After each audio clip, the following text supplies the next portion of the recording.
తిరుమల కొండ మీద liquor bottle కనబడితే ఆ కనబడినటువంటి విషయాన్ని వైఎస్ఆర్ కాంగ్రెస్ పార్టీ కార్యకర్త కోటి సాక్షి వాళ్ళకి చెప్పాడు. మిగతా మీడియాకి కూడా చెప్పమన్నాడు.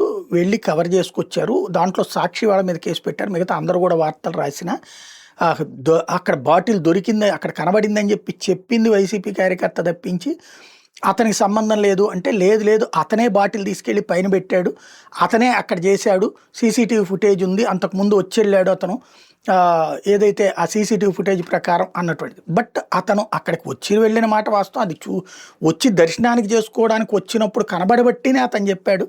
కానీ దాన్ని తీసుకొచ్చి దొంగతనంగా చూపెడుతున్నారు. అసలు నిజమైతే కనుక అతను కనుక పెట్టుంటే కిందన్నా దొరకాలి, పైనన్నా దొరకాలి కదా, అతను పెడుతున్నట్టు కనబడాలి కదా. ఆ వీడియో చూపించండి, ఎడిటెడ్ వీడియోలు కాదన్నటువంటిది కరుణాకర్ రెడ్డి మాట్లాడేటమాట.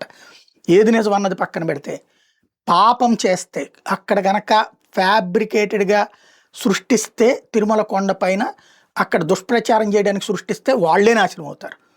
అలా కాకుండా ఒరిజినల్గా జరిగినా సరే దాన్ని కవర్ చేయడానికి ప్రయత్నించే వాళ్ళు నాశనం అవుతారు. వెంకన్న స్వామి దగ్గర తప్పు చేసినటువంటి వాడు తాత్కాలికంగా విజయం సాధించచ్చేమో కానీ శాశ్వతంగా కుటుంబాలు నష్టపోయినాయి, జీవితాలు నష్టపోయినాయి. ఒక భక్తుడిగా నాకున్న విశ్వాసం అది.